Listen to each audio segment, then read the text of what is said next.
Procreate's new application is called Procreate Dreams, and it's meant for animation. There are certain features in this new animation program that are going to change the illustration program itself in a fundamental way.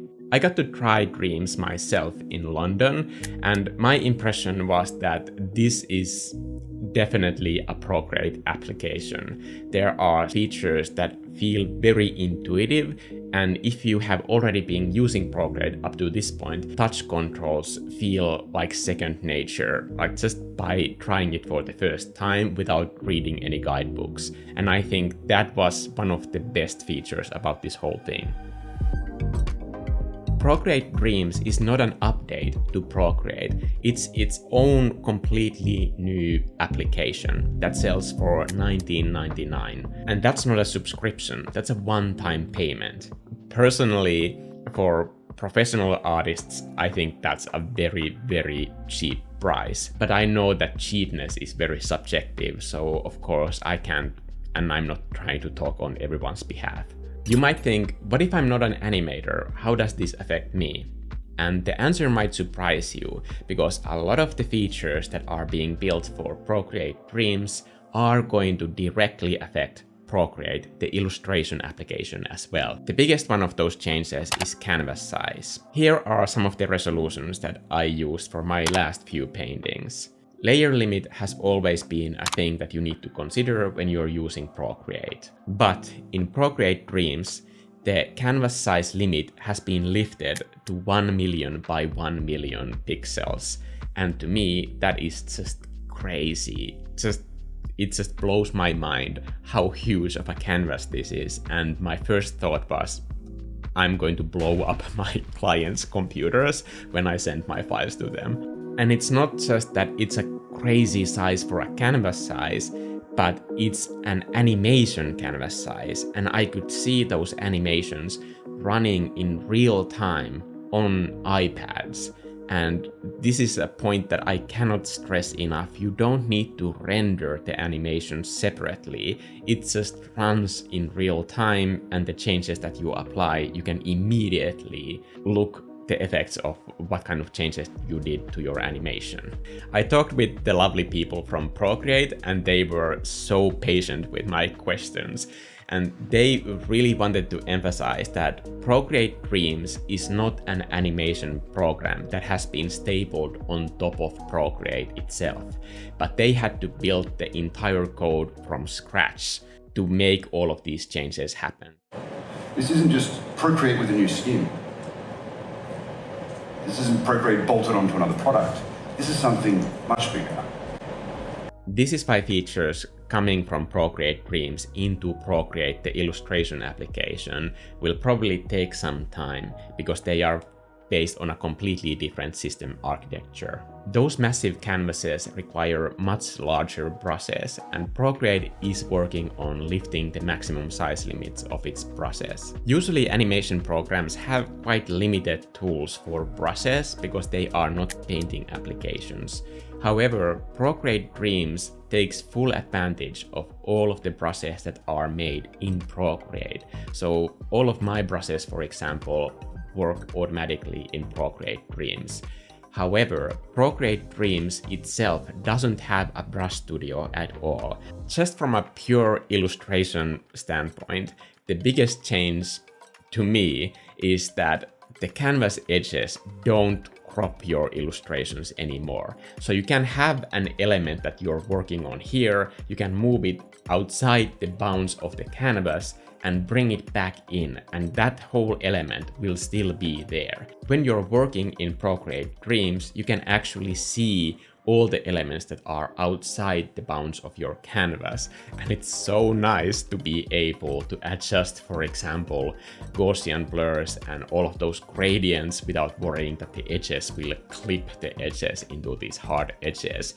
That to me is so good that I'm just like way more excited about this than probably any of the animation features. The user interface of Procreate Dreams is very minimalistic. The timeline that you see at the bottom of the screen, all of those little clips can be opened, and they work like layer groups where you can double tap one of those timeline items and see all of the individual elements that are within that timeline.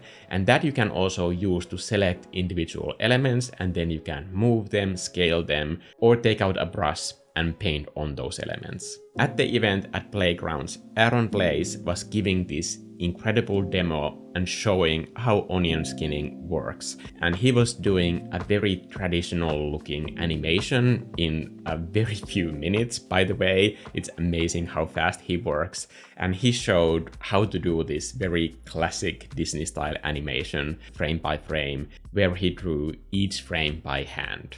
And he makes it look so easy, even though this is obviously the most difficult type of animation that you could possibly ever be doing. Onion skinning is a great feature for anybody who can do frame-by-frame animation, but let's be real here. Most of us are not classic old-school Disney animators, so for the rest of us, luckily, there are other features that are just as exciting. Procreate Dreams also has traditional keyframe features, which is a style of animation that I use all the time. All of my videos here on YouTube, for example, are animated using keyframes. This parallax scrolling environment, for example, is something that I painted in Procreate and animated using keyframes. And I think this style of animation is something that anybody can do, and I just love it. I love parallax scrolling, and in Procreate Dreams, this is like even way more simple to do, especially now that you can have elements that are going outside the bounds of the canvas itself. Procreate Dreams also has what they call a performance mode, and this was one of the most interesting aspects that they revealed, because you can grab one of the elements and then hit record. You can create movement by moving that element around the canvas and then hit stop. And that movement is automatically keyframed by Procreate Dreams.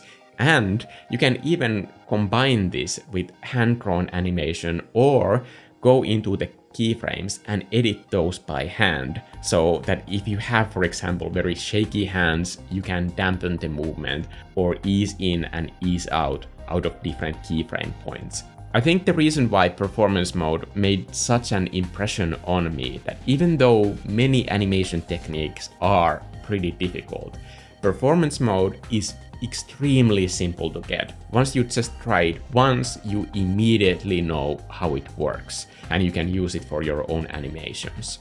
And this is something that is harder to describe in words, but when you're using that feature on a touchscreen, there's just something about it that feels really satisfying to use and animate things by moving them around. We animated a bouncing ball by using this performance mode, and something that would otherwise take minutes and minutes of hand-drawn animation, we just did it in a few seconds.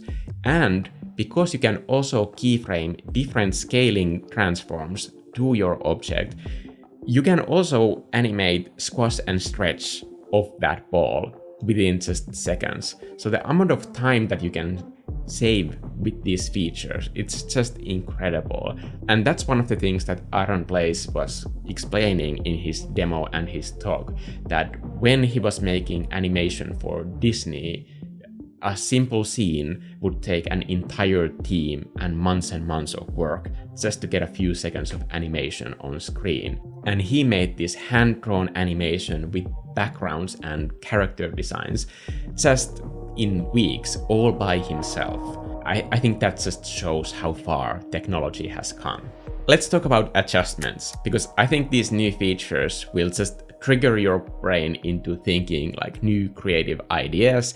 You can also keyframe hue and saturation changes. So you can, for example, have a black and white illustration turn into full color, and you can keyframe those different points on that adjustment. And you can also use blur and keyframe that. So you can have an element that is very blurry and then it gets sharper. And that way you can fake camera focus, for example, which I think is super cool. At the time I was testing Procreate Dreams, all of the adjustment effects were there.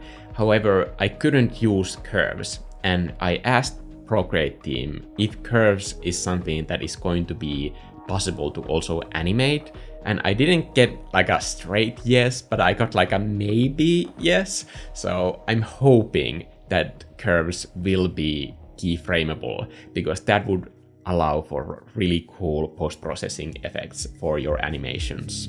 When you think about that price of Procreate Dreams, I think it's important to mention that everybody on the team was very confident that Procreate will keep developing Procreate Dreams even after launch.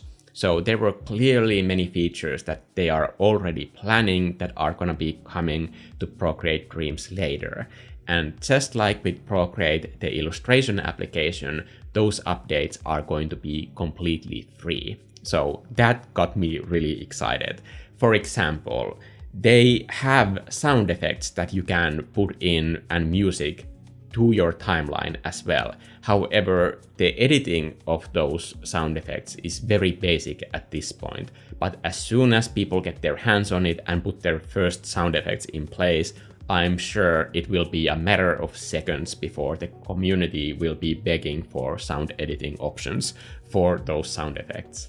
By the way, at this point, I have to say that I know that I was super annoying, but I made it clear that I am begging for a select by color feature in Procreate or Procreate Dreams. Just whatever, please God, do it for me. I will give you all of my money. Just give me select by color. I repeated this so many times that I'm sure that they were completely fed up with me. Anyway, I made sure that Procreate team knows that that is something that at least I want, but I can't be the only one, right? Select by color, like that's a feature that is not just a Mikko thing. That's a community wish.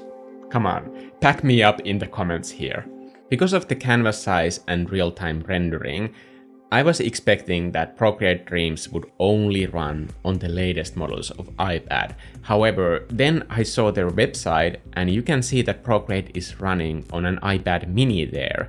And as far as I'm aware, there is no M1 or M2 version of iPad mini yet. So I think that is still a question, but I would be surprised if Procreate Dreams only runs on the latest versions of iPad. When Procreate Dreams releases, I will be making tutorials and showing you all of the different ways that you can use these keyframing and timeline features. I think animation can be a fun addition to any illustration, but it has to be planned in a way that doesn't completely consume your life if that's not something that you want to just put all of your energy into. Let me know in the comments if you plan on using Procreate Dreams for animation, and if this is the first time that you are going to be animating something, because I think there's going to be a lot of new interesting artists that haven't even considered animation, but when these tools make it so effortless, we are going to see a lot more cool animations from people who previously weren't interested in becoming animators in the first place. So let me know what your plans are with this new tool. And if you want to learn color theory, check out this video and I'll see you in the next one. Bye!